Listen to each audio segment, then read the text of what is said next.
Oke, di sini aku akan membahas seputar part 2 ya dari pembahasan buku Lateral Thinking for Everyday karya Paul Sloan yang berjudul Bahayanya Sebuah Kepatuhan ya. Apa sih Bang? Banyak yang tanya pastinya.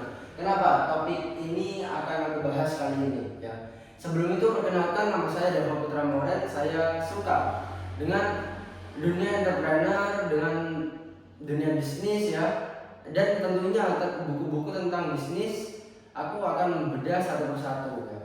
Mulai dari buku karya Paul Sloan ini. Oke, kita mulai saja. Bahaya kepatuhan. Nah, bahaya kepatuhan ini bisa menjadi dua opsi, yaitu berbentuk kelompok personal yang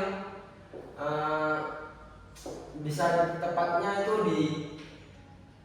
diberikan seperti dia bergabung dari sebuah organisasi, bergabung sebuah kelompok.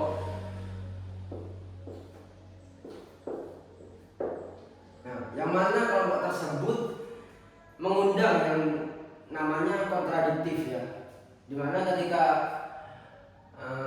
personal itu mengatakan A ya, namun kelompok tersebut itu mengatakan B, semuanya mengatakan B. Karena ini dinamakan kelompok, yaitu lebih dari satu ya, dimana posisi personal ini didominasi kepada kelompok-kelompok mayoritas yang menjawab B. Nah, sebuah kontradiktif, maksudkan sebuah kontradiktif.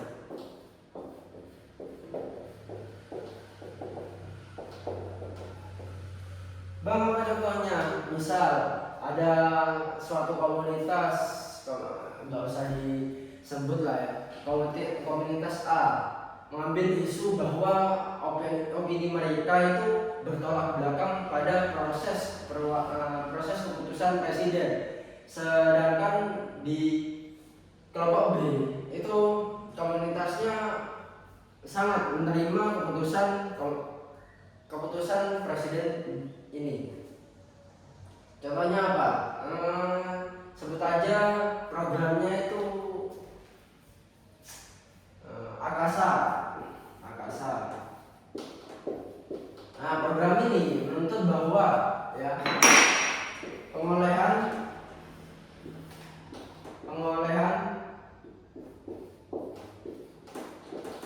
tanah dibagi dari hasil pertanian.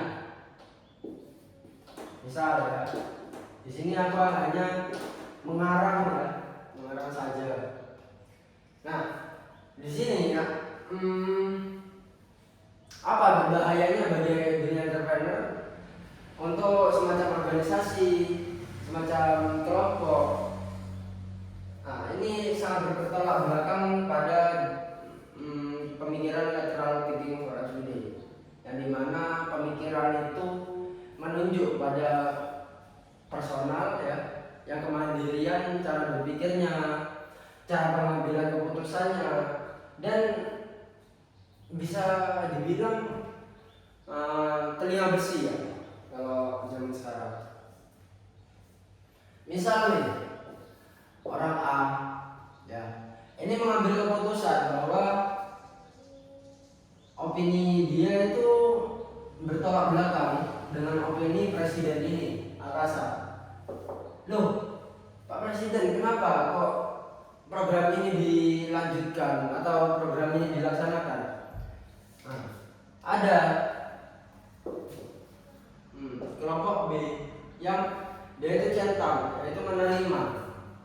Dia akan menjawab karena misalkan ya, karena sumber daya UMKM itu sangat besar dan kita itu membutuhkan pasokan pangan bagi orang yang sangat membutuhkan, seperti fakir miskin, terus yatim piatu dan lain sebagainya. Kita bisa menata langsung atau meratakan ya hasil panen kita bagi rata-rata persentase sebagai bentuk pajak ya, bagi negara untuk bisa meratakan ekonomi rakyatnya. Oke, dan A membantah lagi. Loh, kenapa? Memang kan bisa kita itu tidak memutuskan bahwa keputusan ini sah. Karena apa? Orang yang kerja di bidang UMKM dan dia itu memetik sendiri, proses sendiri dan capek-capek sendiri, sedangkan hasilnya bisa dibagi dengan orang yang malas-malasan, bisa dibilang ya, orang yang malasan, orang yang hanya tidur doang terus menuntut pembantu dari negara atau bagaimana. Dan ini program tidak adil bagi kemanusiaan. Nah, kalian yang misalkan ada di kelompok A dan sedangkan aku di kelompok B. Nah, misalnya kalian aslinya nyorotnya itu di pro ya, kepada kelompok B. Namun di sisi lain kelompok A ini bisa bukan bisa ya, kayak sekeliling kalian, sekeliling perumahan kalian, bisa sekeliling satu sekolahan atau mungkin satu universitas dan lain sebagainya mengatakan ini tolak belakang ya. Dan hanya ini kalian bisa dilindungi ya. Nah, di sini kalian itu bisa dibilang 50-50 ya, pilihan. Oh iya, kalau aku milih posisiku sendiri nanti aku terancam begini, saya akan kehilangan teman-teman saya atau bagaimana, dan memutuskan dengan cepat opini mereka tanpa memikirkan personal atau pemikiran dari orang yang mengikuti si A ini. Dan itu bahaya bagi entrepreneur. Apa bahayanya? Misalnya aku selaku pengekspor, oke, ekspor barang. Nah, kelompok Indo ke Filipina, ke misalkan Thailand, yang ingin mengimpor tempe, opini mereka begini, loh, kan di Thailand itu misalkan ya, Thailand itu kan konsumsi terbanyak tempe, namun di sana itu banyak persyaratannya untuk barang produksi dari Indonesia ini akan masuk ke Thailand, itu banyak persyaratannya, mahal, satu dan lelet atau bagaimana. Nah, di sini kan kita yang dominan di orang Indonesia, WNI ya, pasti kurang lebih percaya dengan trust orang Indo yang biasanya impor di Thailand. Namun realitanya ketika kita menanyakan orang yang di Thailand, Bang, apakah ini memang dipersulit atau ketat atau bagaimana? Karena aku berdasarkan analisaku itu supply di sini itu sedikit dan demand-nya itu banyak, permintaan dari barang tersebut itu sangat banyak. Kenapa? Kalau katanya rakyat di satu negara pun yang selaku ekspor juga itu diribetin, padahal tidak kan aslinya. Nah, di sini kalian bimbang antara mengikuti kelompok Indo Peoples dan Thailand. Namun berdasarkan analisis kalian sendiri itu adalah bahwa kita impor di Indo ke Thailand itu aslinya mudah dan sangat mahal untuk meraih profit income yang bisa mudah ya, personal.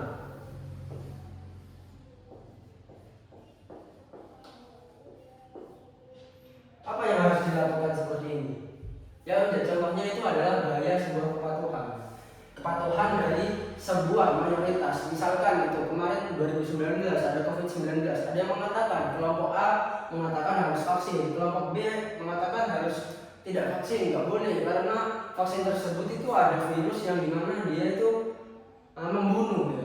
Karena apa? Opini mereka itu dihalangi Sebagaimana ketika ada orang yang sakit, maupun sakit batuk saja, maupun pilek saja, kepreset saja, ya, dan dipaksa untuk isolasi di rumah sakit, namun pastinya itu akan mati, gitu. Jadinya di sini ada keluar opini. Nah, jika suntik vaksin itu hanya akan memendekkan usia atau bagaimana, ya. Dan ada opini juga bahwa COVID ini hanya virus dibuat-buat untuk mengatur populasi manusia yang ada di dunia. Namun ini tidak luput ya dari yang namanya ulah elit global.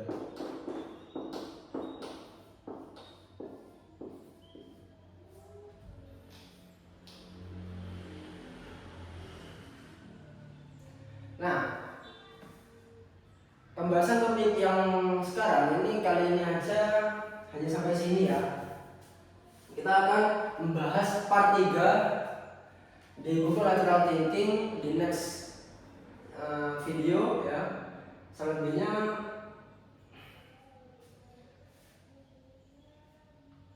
oke, see you next time, bye bye.